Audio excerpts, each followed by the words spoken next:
Si Marco de Vera, isang history researcher mula sa lungsod ng Maynila, ay dumayo sa Zamboanga City para sa proyektong niyang dokumentaryo tungkol sa mga lokal na alamat at kababalaghan. Isang lugar ang paulit-ulit na binabanggit ng mga taga rito, at yun ay ang barangay ng Abong-Abong. Ayon sa kanila, kakaiba ang ika-11 krus sa Stations of the Cross doon. May ilan nang nagpatotoo na may kababalaghang nagaganap kapag lumagpas ng alas 11 ng gabi. Bilang isang vlogger at mananaliksik, napagpasyahan ni Marco na puntahan ito ng mag-isa upang makita talaga niya kung may katotohanan ba talaga ang mga kwento-kwento. Bit-bit ang camera, voice recorder at maliit na flashlight. Inakyat niya ang matarik na daan at sinimulan na niya ang pagla-vlog. Tahimik ang paligid maliban sa banayad na ugong ng hangin na humahampas sa damuhan. Habang nilalapitan ang ika-11 krus, napansin niyang bumigat ang hangin at tila mas naging malamig ang temperatura. At siya ay natigilan nang biglang may naririnig siyang mahinang ungol mula sa likuran ng krus.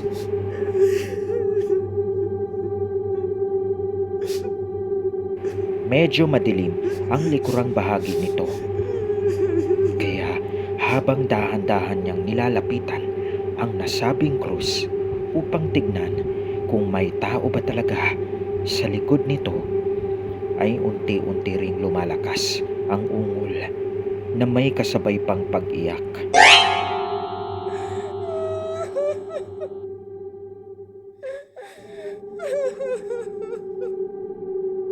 Napagtanto niya na tinig ito ng isang babae.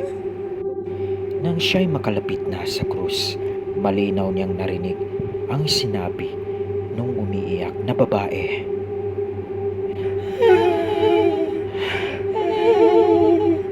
Tulungan mo ko! Tulungan mo ko!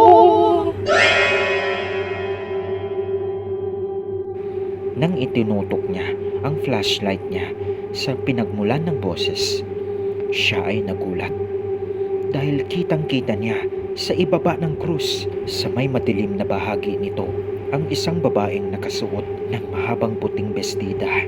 Nakatalikod ito at nakaupo.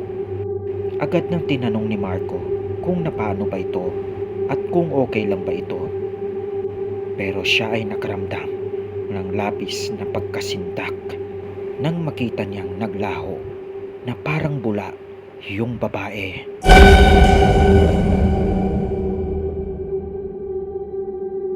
Habang naninigas si Marco dahil sa labis na takot na nadarama, ay muli niyang narinig ang boses ng babae.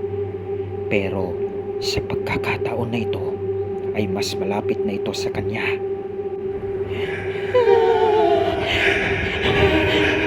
Tulungan mo ako! Kitang-kita ni Marco mula sa gilid ng kanyang mga mata yung babae. Nakatayo ito, pero hindi nakasayat ang mga paa nito sa lupa.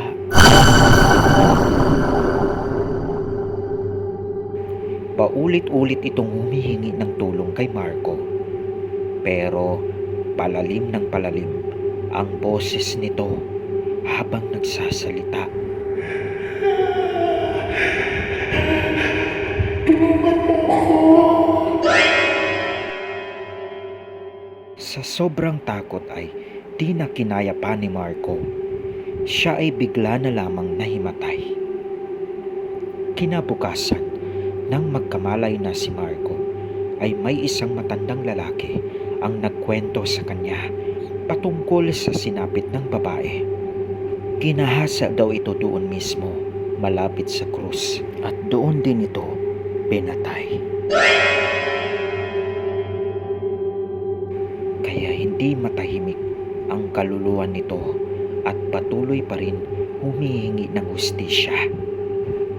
Kailanman ay hindi rin natagpuan ang bangkay nito at hindi rin nalaman kung sino ba yung salarin. Makalipas ang ilang oras ay nagpasya na si Marco na bumalik ng Maynila. Bitbit ang kakatuwang, nakakatakot na karanasan na pwede niyang ipagmalaki dahil nai-record niya ang mismong boses ng babaeng multo. Sayang nga lang at di niya ito na-video dahil natapon niya ang kanyang kamera mula nung makita niya yung babaeng multo.